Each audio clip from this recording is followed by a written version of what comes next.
Hello and welcome to this week's episode of Crystal Confab. When it comes to crystals, there are so many different colors, but orange is one that we all have to have because we need it for our sacral chakra. And I remember a few years ago, I was actually doing a bit of a stock take of all my tumbled stones and realized that I just don't have enough orange crystals. It was actually the color I have least of. But one thing I think everyone has when it comes to orange crystals is the famous carnelian, and that's what we're diving into today. Now, carnelian is a crystal that has a long, long history. I believe it might even be mentioned in the Bible. And so I want to ask Nicholas, tell us a little bit about the evolution and the history of carnelian today.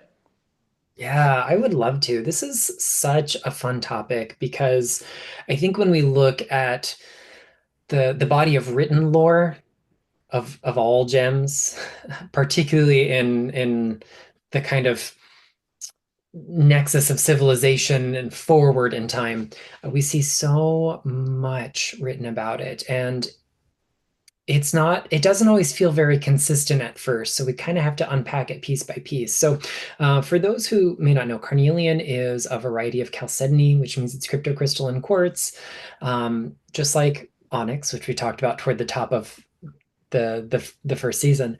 And it gets its color from small amounts of iron. And this iron is something that feels kind of intrinsically motivating, grounding, energizing. You pick up any crystal book today and you're going to find those kinds of keywords. Maybe it's about enthusiasm or energy or creativity. If we go back in time, we might channel the same kind of force to maybe more everyday concerns back then, before we had phones to scroll on and spare time to write and draw. Things like war and conquest, but also health and healing. So some of the earliest magical kind of associations with carnelian stem from a very kind of mundane use. If you needed to put your seal of approval on something, quite literally, you had to have a seal that was carved out of something that you could press into wax or later clay. And it needed to be a material that went in easily and came out easily without residue left over, or you didn't get a clear mark on it. And of all the materials that we find in places like Mesopotamia, Sumer, Babylon, this general region, one of the most important materials for the use of these kind of seal stones, cylinder seals, and inscribed gems is carnelian. And the reason is kind of twofold. First, there's just the mundane functionality of it. Because of the thermal properties of quartz and therefore of carnelian, it goes into wax really well and comes out very cleanly. Secondly, of all the materials that were available and durable enough to be carved, soft enough to be carved, but durable enough to last, carnelian really fit the bill. It was an added bonus that it was beautiful. Now, these cylinder seals were things that were used by people in positions of power. So to own one was to represent your power. So if you were to inherit one, even if you didn't have a lot of, we'll say, like social currency, it could signify a kind of symbolic agency. And so carnelian took on these associations with power, with wealth, with strength, with success, with the nature of magic, and would later kind of work its way into a lot of myth and magic all over the world. We see it really prominently used by the Egyptians, by the Greeks, the Romans. There are definitely mentions of it in biblical literature. We find it as a really prominent stone in the kind of medieval and early modern lapidary tradition, where we have these like encyclopedias of crystals being written in their time. And carnelian is just something that has always been just available enough, but just valuable enough to be highly coveted. But it really stems from this archaic, very material use of it. And we've inherited a lot of this body of lore. We look at a stone like this that is bright and red or orange, and we think, astrologically, it's got to be associated with Mars. It turns out that a lot of iron minerals have been given those associations. The alchemical kind of planetary metal system aligns Mars and iron. Hindsight being 2020, we know that the reason that speck in the sky that we call Mars is red is because of iron oxide in its soils. So there is this kind of really interesting link that's connected all throughout. And when we look at the influence of these medieval and classical and earlier sources in the modern day, you can't separate them. Everything we think and do about Carnelian is in some way related to that. And even like the word Carnelian that we use today kind of tells an interesting story about this gem. It's originally derived from a fruit, the cornel cherry, not a true cherry, but is kind of orangey red colored. But in the early modern period, when Latin was kind of romanticized as the pinnacle of academic languages, the name of this stone underwent change from Cornelius or Cornelian to anglicize it. It became altered by the Latin carnem, meaning flesh, because inside our flesh is kind of carnelian colored, and became associated with these themes of embodiment, of the flesh, of desire, of our autonomy and agency. So we kind of shifted it from this social, magical kind of agency to a very corporeal and bodily kind of agency. And it continues that way to this day. I mean, carnelian's a creative stone, it's a sexy stone, it's a fun stone, it's a stone that really allows us to be present in life if we engage with it that way. Nicholas, you mentioned a little bit there about it became big in Egypt. Now, with the more red carnelians, I've actually seen them labeled as blood of Isis. Can you talk a little bit to that? Yeah, so I think I know exactly who we can thank for the propagation of this term. In Judy Hall's The Crystal Bible series, we see, I think it's in the second one, where she mentions a specific variety that is a deep red as being called the blood of Isis. Earlier than this, we find DJ Conway's seminal book, Crystal Enchantments. She wrote a couple books on crystals, but this is the one everyone really knows and loves. It was one of those kind of early A to Z dictionaries. She also makes this claim that carnelian was known as the blood of Isis in Egypt. And truth be told, I cannot find any extant literature derived from Egypt that actually calls carnelian the blood of Isis. However, there's still a link.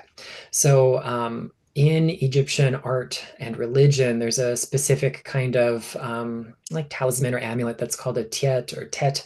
And it looks, if we use our imaginations, it reminds us of an ankh if an ankh had droopy arms. And it's been thought to symbolize a whole lot of different things. Um, it may have been a kind of knot. It may have been um, a, uh, a metaphor for welfare or life. But one of the origins proposed for it is that this was a kind of knotted bandage that was meant to absorb menstrual blood. And it became a symbol that represented the goddess the goddess Isis, who, among other things, had a lot to do with motherhood. And because this item, this symbol, was associated with Isis and her blood and represented menstruation, and was preferably carved out of red things, including ceramics and glasses and carnelian and jasper. The stone became conflated with the extra symbolism of the shape it was carved into. And this is something we see lots of times. We've got, for example, the connection between lapis lazuli and the evil eye, the Nazar Bonsugu amulet, which came first, which was the blue color originally. Does it really matter? So does it matter that the stone wasn't originally called the blood of Isis and only carved in the shape of something that was referred to as holding the blood of Isis? There's still this kind of connection of life force and vitality and power that comes through, whether we look at it through, the modern crystal healing, where we give the title to the stone, or if we look at the kind of historical record and see that the stone is loosely associated with another glyph that is associated with the blood of Isis. Amazing. And actually, I think you and I both were about to speak at the same time then. Yeah, that's something you wanted to add as well? Yeah, I was just thinking about what Nicholas was saying about Carnelian's use as a seal. And it made me think of, there are so many objects, crystals and other things as well, that have a rather mundane use, and we infer their magical properties from that. And I'm just wondering, as sort of an aside, even though our episode is about carnelian today, if anyone can think of another example of a stone that has like a rather mundane use that we can infer some sort of magical quality from it. Like I'm I'd thinking, say start with quartz, right? Quartz is in clocks and watches, and like it's there to just let the electrical current go through. Like it's doing very mundane stuff in very mundane stuff, right? And we can use it for so much to manifest and create and do stuff with. So I think quartz is a really easy option. And when you think about how that would tie on to the spirituality, that clocks are timekeepers and that kind of eternal thing, and it's about, I guess, balance and harmony. Everything runs by the clock, and so quartz is also a healer and a balancer. So I guess, does that make sense? What I'm saying there, in that way, that could carry through into its magical idea. But yeah, I'm trying to think of other crystals now, Ashley. well, like piggybacking off of that, I'm thinking of quartz's use in like computer chips and that sort of thing, and how we think of quartz as being like one of the most easily programmed stones, right? This like really clear, um, has this really clear ability to receive and store that energy and intention that we put in too. But I Absolutely. imagine there's lots of industrial things. Nicholas, you have one? Oh, I have so many because this is like the nerdy kind of thing that makes my heart happy. I'm gonna pick some low-hanging fruit here and say flint. There we go. That's a great So one. yeah, we find flint arrowheads and projectiles. It is long associated with protection itself, but also flint is great when we feel stuck, when we feel like we're just hitting a wall repeatedly. And quite a long time ago, we're talking like Stone Age era, flint and iron ore came together for the first time to create intentional fire and not just accidental fire that we had to harness as early hominids. And the kind of agency that that gave to us, the way that it literally sparked something. We can use that for creativity. We can use that for innovation. We can use that to empower us to go out into the world. And I think there are just so many examples. Maybe this is a topic for a future episode. We look for these material uses and their connection to the spiritual energies of the stones. That would be really fun because I'm just thinking like when you mentioned flint and you were giving that example, it made me think of like napping obsidian into a knife blade and how we use obsidian to cut things away, like clear cords, energies. That could be a whole episode. It'd be so fun because I get really excited about that kind of thing too. Yep. Thanks for humor. I'm even thinking about sapphires and rubies being very hard and how they're used in engagement rings for commitment and strength of a relationship as well. So we could probably go off on a whole. You're right, that we might have to book that in for an episode for sure.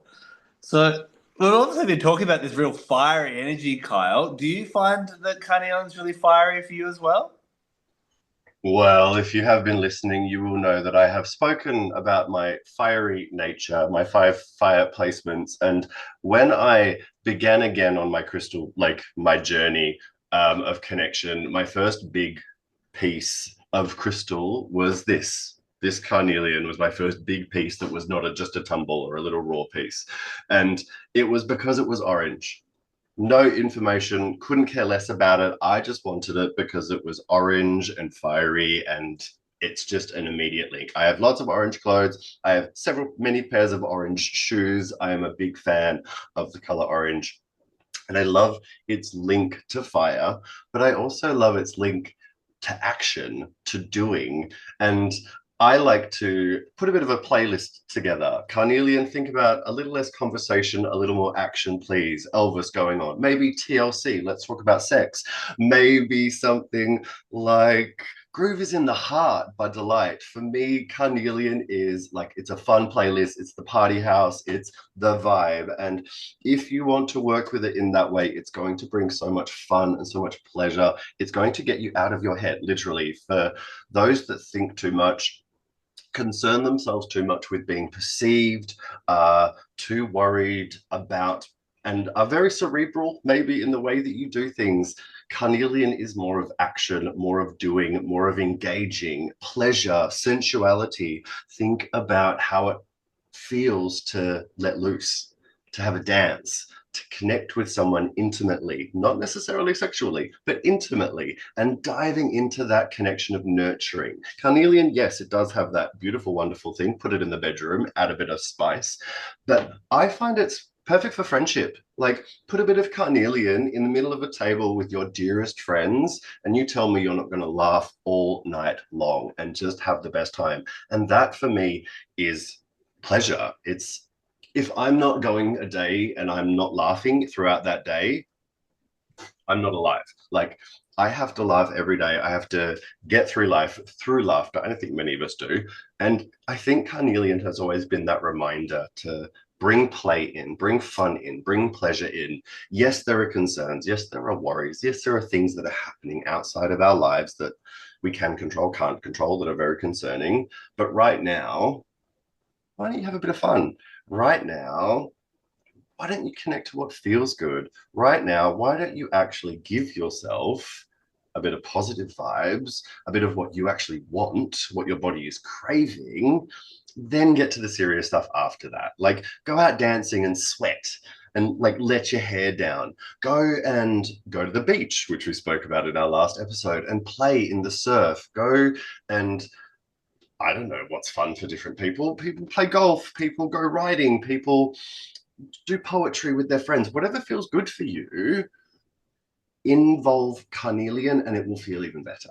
It will help to unleash and release yourself from those inhibitions that hold you back from really having fun, the stuff that gets kiboshed as a child that we hold on to as we get older. It's like, oh no, I shouldn't step out of that, I shouldn't look too weird, I shouldn't go and do that because people will look at me judgingly and blah blah blah blah blah. And I literally had this conversation a couple of weekends ago when I was out with a friend, and he goes to certain venues and goes out and visits those certain venues, and I go to different venues. We're different eras. We're about 15 years age difference. And he was like, oh, it's really weird going to a venue and not having everyone look at you. Having people like they're just going out and they're dancing and they're doing their own thing. Like, that's really strange to me. Like, I'm used to going to a club and having everyone look at you. I'm like, yeah, this is why we don't go to the same venues.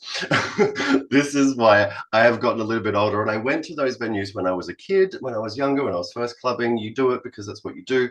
But you realize that as you get older, if I'm going to spend money on something, if I'm going to do something, it's because I want to do it.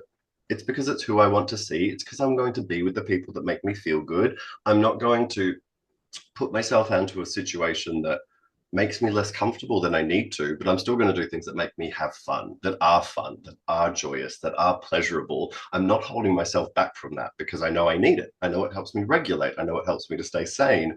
I know it helps me to just live through this world.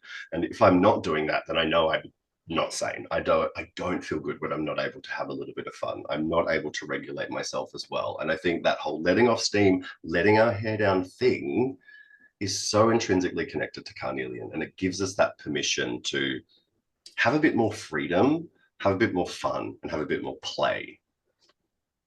I think this might be the start of Kyle's crystal playlists on Spotify. Like, I feel like we might just need like a 3-song playlist for different crystals, because everything you just said made me so excited. And I see how those songs and that music really speaks to that energy you're trying to convey. And I love that so much, because if you had never worked with Carnelian before and you were like, it's like these songs, I feel like somebody would get it. I think it's just one of those easy connections. Music is always around us. It's such a vibe, and I will make that a plan for 2025, musical playlists for crystals. Yes. I reckon definitely if you've got a suggestion of a song that you think fits with Carnelian, put it in the comments below and we'll get Kyle to add it to the playlist so we can all bop to our Carnelian ones as well. I wanted to add, as Kyle was talking about this, getting out of your head and getting more, onto the court kind of thing, a bit of an astrological aspect to this that may be of interest to some people. You'll notice when they have the 12 zodiac signs that often they're depicted in a circle. And so what you'll find is there's kind of an axis between the signs that are opposite each other in the wheel.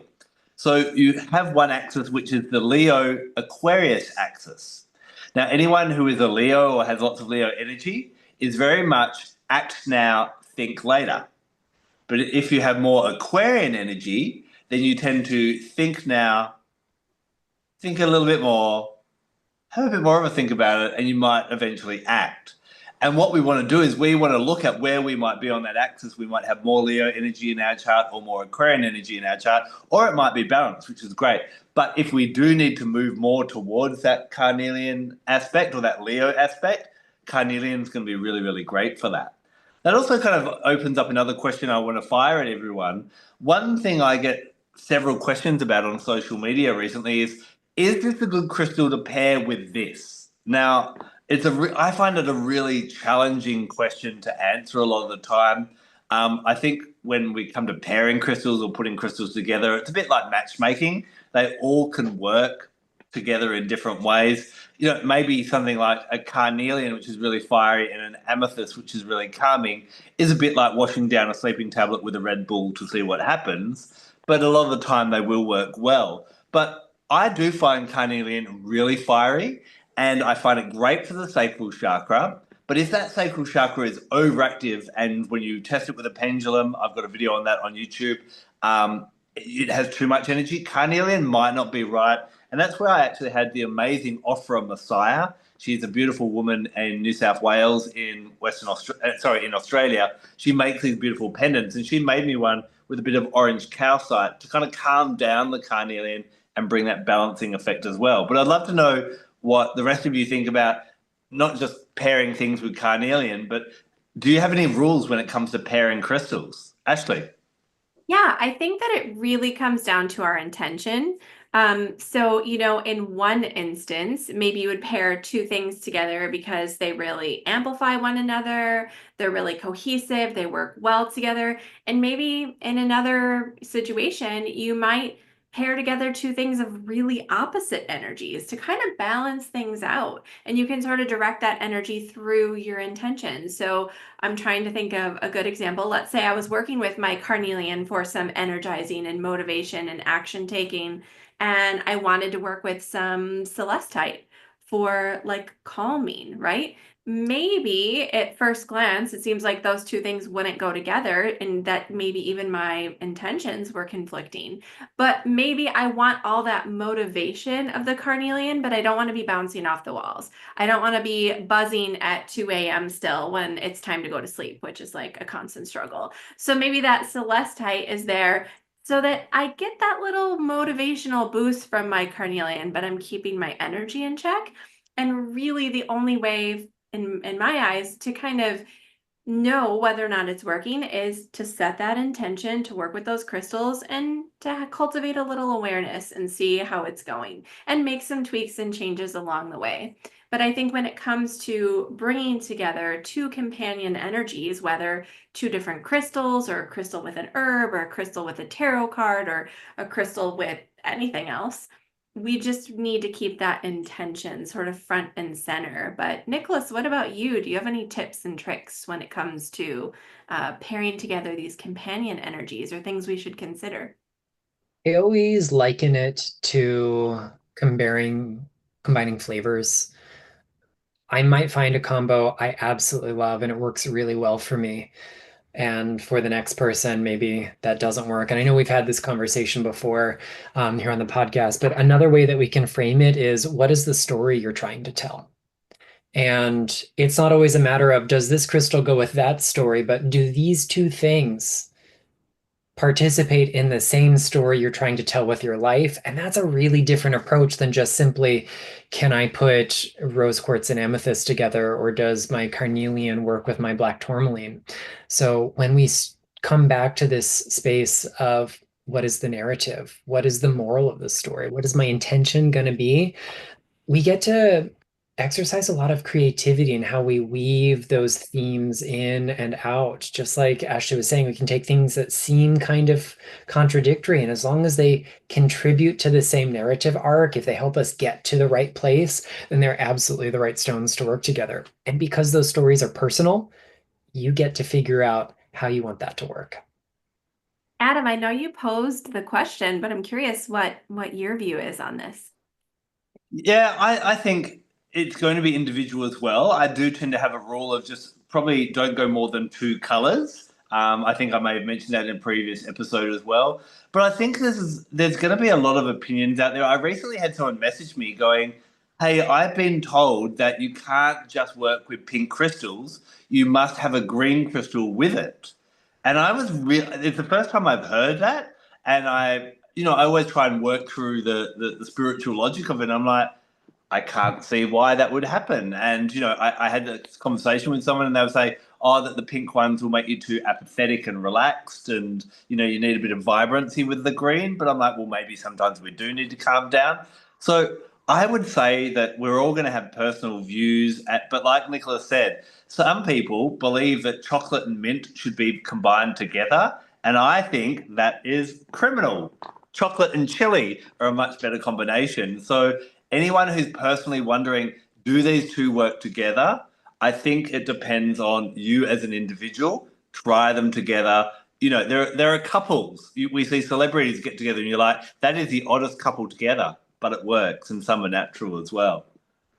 I love the example that you gave about the chocolate and mint versus the chocolate and chili, right? Because I think that is such a great example when we're thinking about how our crystals pair together with other things. It may work for you, it may not. It's really that individual approach. So when I hear you should always, you should never, I heard this, I heard that, like anyone who's trying to give you a hard and fast rule about how a crystal will work 100% of the time, like we know like life doesn't work like that, right? So I just toss those things right out. Or for me, they're kind of like in one ear, out the other. They don't really like influence the way that I work with my stones. I might have a thought experiment like Adam did and think about, well, now why would someone think that? What is the thought process behind that? And the thing is, maybe that's true for some people. Maybe someone has had the experience. Oh, for me personally, I can't really work with those pink stones, those big heart openers, without that green energy to keep me balanced and a little grounded and what, you know what I mean? Like that person might have had a really good rule for saying that, but that doesn't mean that that applies to everybody else also. They can be good thought experiments, good things to keep in mind, but yeah. I think I've said it before and I'm going to say it again. We are not right. And neither is anyone else who's offering crystal advice as well. We're all guides sharing our experience and things that other people have experienced through history as well. But we want you, last week I shared a story about a lady who attracted the love of her life with Larimer. Now, Larimer would not even feature probably on the top 50 of love crystals generally, but it worked for her. So listen to the guidance, see how it fits with you, and then play around and then let us know. It's always really interesting to hear.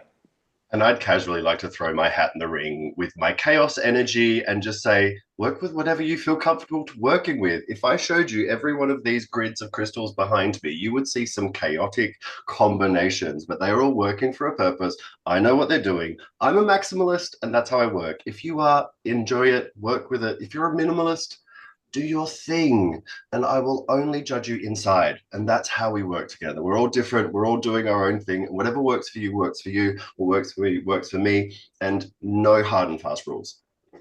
One thing, actually, I will, and I may be taking this, we will come back to Carnelian in a second, but one thing I have a strong aversion to is orgonite. I actually cannot handle it, and everyone I find that works with them, I find them to be really scattered as well, because you're throwing all these different crystals into this thing together. It's like a crystal orgy, and everyone's ending up blissfully, badly pregnant and disrupted, and it's all wrong kind of thing. So I don't know how the three of you feel about orgonite, but I avoid it at all costs, and that's just my experience with it because I do find it so scattering. I also avoid it at all costs. For me, it's twofold. First, I really don't like the idea of my crystals being like encased in the resin. It's not my jam. I don't like it.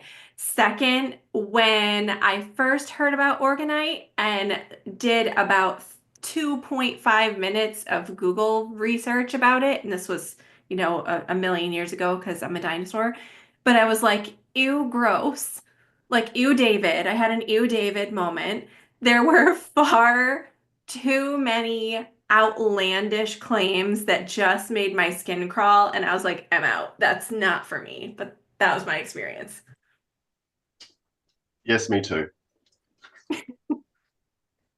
I am perfectly acceptable. I've made peace with the fact that it exists and it appeals to a group of people who find value in it. And I'm all about affirming practices that have value for people.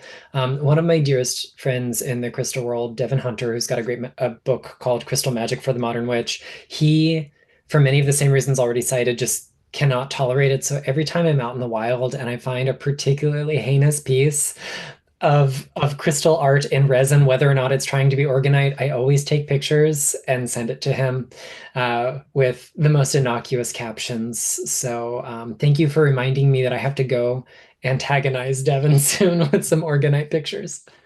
Oh wow! I actually didn't think that we'd get a 0 out of 4 for support for Orgonite, but anyway, there we go. Let's come back to Carnelian. There's got to be other, like, it's got this real fiery energy, and fire can be quite cleansing and that type of thing. Actually, do you kind of utilize this fire energy at all? At all, actually? I do. Yeah, so this is actually a really easy practice that I learned from Judy Hall, who Nicholas spoke about in our last episode. Most of you will be familiar with Judy's work. She did the whole Crystal Bible series of books, Crystal Prescription series of books, and then about a million other books as well. She was an incredibly prolific writer, and an amazing force to be reckoned with in the crystal world. And she had this amazing crystal oracle deck that when it first came out, it was called the Crystal Wisdom Deck. And then it got republished in the US under a different name, and I can never remember exactly what that title was because I had the original one. But the original one was boxed with a carnelian stone. And in the little guidebook, Judy talked about how she always liked to keep a carnelian stone with her tarot cards or oracle cards because that fiery energy could keep the deck cleansed between readings. So I loved that. And this was a practice that I just started to do. Although I don't just have a deck that I can pop a little carnelian stone in the pouch with, you can do that. I have a large carnelian that sits above my mountain of decks, and that is sort of what how I've adapted this little practice. But I just love that. It's something that really stuck with me. Think of like the way that we might use a selenite charging plate or bowl to throw some jewelry in at the end of the night on your bedside table. The idea behind this carnelian is that that fiery, transformative, purifying energy will just keep any of that sort of outside energy at bay between readings. So, although you may still have a process in place that you do for clearing some cards, something like that before you do a reading for yourself or others, and I know Kyle could probably definitely speak to this. Carnelian, just keeping one in your box or bag with your deck is a really great way, pretty effective, I found, to actually keep that deck pretty clear. But the other thing that I always sort of turn to Carnelian for has to do with a holiday that we are coming up on here in the Northern Hemisphere very quickly, which is Imbolc. So, Carnelian, because of that fiery energy, I relate it to the holiday of Imbolc and the Wheel of the Year because it is this time at the same time as Candlemas. So we have this connection with fire, with the light returning to the land, and for me personally, with the goddess Brigid. So the goddess Brigid is a Celtic goddess, particularly Irish, but we see her kind of throughout the whole pan-Celtic region, including in Great Britain. And she, in some regard, may be considered a triple goddess or a goddess with multiple aspects. So I like to honor Goddess Brigid at the time of Imbolc as the hearth keeper, the goddess of the forge, and her healer aspect. And Carnelian in particular, I associate with Goddess Brigid's aspect as the hearth keeper. This is so important to me because I talked a little while ago in one of our episodes about the important importance of the hearth to me as this gathering place, this place where we tell stories, where we connect with family, where we nourish and nurture ourselves and the people that we love. So having some carnelian on your hearth, be that in your kitchen somewhere, your stove, near your stove or oven, or if you have a physical hearth, like a fireplace, indoor or outdoor, keeping a little carnelian there to honor that energy of the hearth and its symbolism and what it brings to your life is so important, but particularly at the time of Imbolc, placing a carnelian to sort of honor or revere the energy of goddess Bridget as the hearth keeper and to welcome her blessings into your space, into your home at the time of Imbolc when the hearth is so important. Here it's just in the dead of winter here in Wisconsin. It is so cold. Often that time of Imbolc is one of the coldest, snowiest, iciest, most miserable times outside, and it just makes you extra grateful for the warmth of the hearth and the ability to nourish ourselves, feed ourselves, stay warm, and connect and gather. So I love carnelian for connecting with Goddess Bridget, and I have some also on my Bridget altar, which stays up year round because she's such an important part of my life. I'm trying to remember what year it was. I think 2019. I went on a trip to Ireland with my mom and we visited many of Bridget's sacred sites, holy wells. It was such a profoundly transforming experience for me to connect with her in her home place and to get to understand the cultural and historical significance, to see how she has changed and evolved throughout history, and to see what she has meant in so many ways to so many different types of people. It was really a beautiful experience. And being at her sacred well in Kildare was, I think, the highlight of my experience. And so you'll find at many of the sacred sites connected with Bridget, there will be lots of offerings and things left. I always strive to, if I'm leaving an offering, leave it something that it won't last, it will biodegrade, something like that. But in this instance, I did leave a very, very tiny carnelian at Bridget's Holy Well, and it just helps me feel so connected to that place. I love that, Ashley. Would you say for people that wanted to work with Bridget, obviously there's great resources we can find, but when would you call on Bridget? Is it when you're wanting to get through a wintry time and bring birth new things into your life, or is she an abundance goddess? How would you describe her? I think she's all of the above. She has this triple aspect, so we can call upon her as healer for when we need some extra support, whether that's, physical health and healing we want to call upon, emotional well-being, just looking at the ways in which we need to find healing in our lives and calling on her for some extra strength. She's also that goddess of the forge, so the ability to craft, to create. For me, she's really this goddess of inspiration and creativity that I call upon when I need that sort of boost to fill me up, when I need that little whispering of the muse. But she's also that hearth keeper aspect, that sense of comfort, that nurturing energy, that sort of great mother in so many ways. And I think that because of how dynamic she is as a goddess, there are infinite ways that you could connect with her and call on her support. I don't know if anyone else noticed this, but as you were talking, I was like, are you talking about Bridget or are you talking about Carnelian? And you were obviously talking about Bridget, but all the traits you were describing, they worked so beautifully together. So I think that's amazing.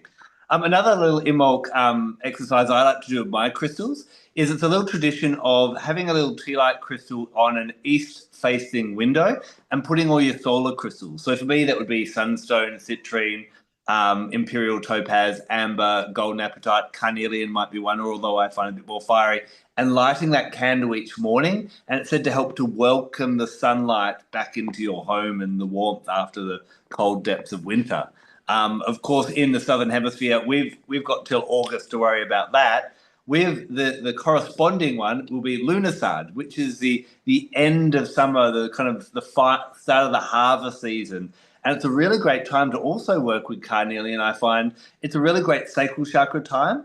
This is traditionally, agriculturally, when people are starting to harvest grains and fruits and prepare for the winters ahead. But it's also a time for us to reflect on what we've achieved. And it's also being named after the god Lu, who was, a very powerful god, but also was associated with artistry and music and the arts. And of course, that all comes from creativity and Carnelian and the sacral chakra as well. So all of us could be working with Carnelian at this time, which is really, really brilliant, I think. Yeah, especially great for that celebratory energy of the harvest. I mean, that would be such a big deal to be just elated knowing that you are going to be taken care of and nurtured for that darker half of the year. So getting that little bit of a raucous celebration energy with your carnelian also perfect time for that. Yeah. Now, something that is actually happening this week, we normally bring in a little bit of astrology somewhere.